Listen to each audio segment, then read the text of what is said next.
Okay, right. I was having a conversation earlier this evening with a friend of mine, basically about currencies.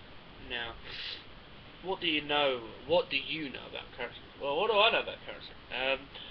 I'm not an economist. Just pretty much stuff I've picked up here and there. But I was explaining to him about how we have fiat currencies, or fiat currencies, depending on how you pronounce that. What is a fiat currency? Fiat currency, quite simply put, is it's fake money basically. It's a promise to pay. It's a check. It's if you used to take out a £5 or a £10 note or a £20, if you're lucky enough to have one of them big ones, like a nice big 50. If you take it out and have a look at it, it will basically say, "I promise to pay the bearer on demand." Now, see, I promise to pay. It is a promise to pay. I mean, come on, it really is that simple. Now, in the old days, when currencies and money first came into being, we had what was called the gold standard. The gold standard, quite simply put, was that for the amount of money that was in circulation, you had physical gold to back it up. Well, that's great. That's fantastic. Then World War One come along, and oh my goodness, we don't have enough money. So what do?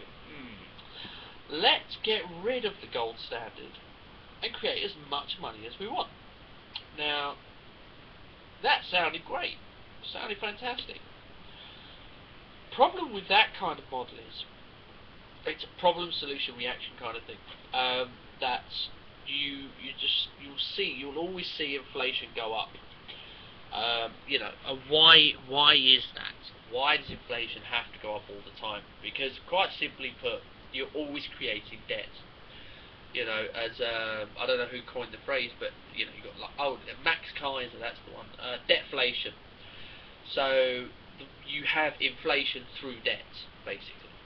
And this is a real issue because, you have, for example, in the euro currency at the moment. Well, that is a currency which literally takes, this whole economy to a next level, because it literally is an economy with nothing. It's promise to pay. It's loads and loads of trillions and billions of dollars and euros that have been created out of that. Literally nothing. Now, if I had the right amount of software, if I had the right type of software, I could quickly type in here, and bam, there's a couple of £1 billion or whatever in your bank. Now, it's all well and good creating that kind of money, but then you've got interest. You're loaning that money to people, and people want interest on it. And this is where the problems reside.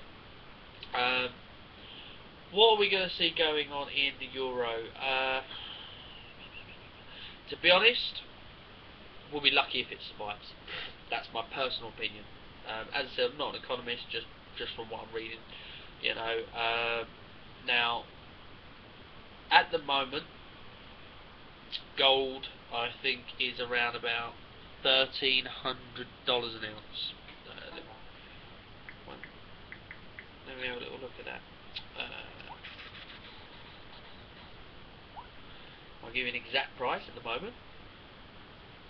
Okay, so gold at this precise moment at 0205 on the 18th of the 8th, 2012 is currently £1,029, with silver roughly trading around about £17.88.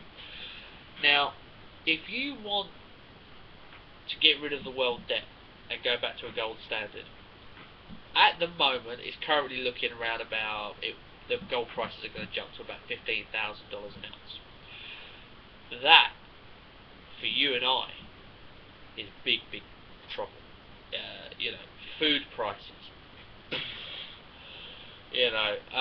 We don't want that. We don't want to be seeing that. But where is all this crisis going to go? Honestly, I for one don't know. As I said, I'm not in the know. I'm not a millionaire, not a billionaire. I wish I was. Don't I wish? But I'm not. So, what's going to happen? I think probably for the next 5 or so years we're going to bob along, bob it along. We're going to bob along, and you know, we will see ups and downs, but you know, how do you solve a debt problem when your whole problem is the fact that your currency is worth nothing? Well, normally what you would do is you devalue your currency. That's what happened in Argentina after the Falklands War. Euro, however, has no fixed interest rates. It has nothing fixed. It cannot devalue the currency because it has so many various countries they've got to make decisions on. You don't have a single central bank. Yes, you have the European Central Bank, but it doesn't work in the same way as, for example, the Bank of England or the Federal Reserve. Now, there are a lot of people leaning towards tax harmonisation within the EU. What does that mean?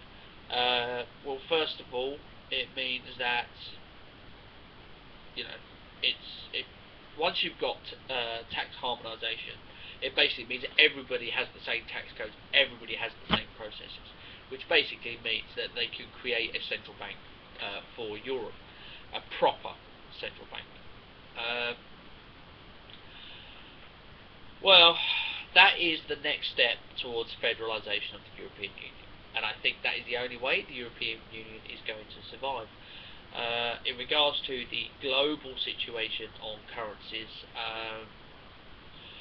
you know, the politicians, they just don't get it. It's as simple as that. They just don't get it. So, I don't know what's really going to happen there, but eventually, the market is going to do the work for them. And if it does, believe you me, guys, yeah, we will be returning to a gold standard. So, any gold you have will be going through the roof in cost. You know, however, the downside, the drawbacks to that, obviously, is things like, you know, you're going to have massive inflation, food costs, that kind of thing. So back to currencies, really. What is our currency? Our currency is a fiat currency which is not based on anything. If you do not believe me, then just look it up. Look it up. I dare you. I say to you, go to Google, type in what is a fiat currency, and it will come up and it will tell you a fiat currency is a currency that is based on nothing. It's squat. It is a promise to pay. You know, I would say, if you can, invest in things which are going to hold their value. Because if the banking system does crash, all them lovely digits that you've got on that screen when you go to the ATM, it tells you you've got £10,000, £20,000, £30,000 in the bank, which, by the way, I don't have. Yeah, all that will be gone. It'll be gone. They'll wipe it off the sheet. They will wipe it off. So, what I recommend you do, personally, is get out there, spend your money, but spend it on things that will not depreciate. Things that will hold their value, intrinsic value. You know, for example, high gold content jewellery, paintings, and I'm talking about real paintings. You know, things like that. Gold coinage is always a good one. You know, it's easy to trade. You know, and now what I'm talking about is wealth preservation. Wealth preservation. You know, I'm not saying that you're gonna sell this stuff at the peak. You know, there are guys out there who will say to you, "Oh, you can make millions." I ain't saying that. What I'm saying is preserve what you've got. You know, because at the end of it, when the things get better, you're gonna want to sell that on, and then you can make the money back that you had previously. You know, maybe with a little bit more, hopefully. But no, this isn't a get rich quick scheme. I'm saying to you guys, preserve your wealth. Preserve your wealth, because I can tell you now, you know, you're not going to be happy, because if the banking system goes, it's going to go overnight, and literally will go so fast your money will be gone. Anyway, guys, keep it real.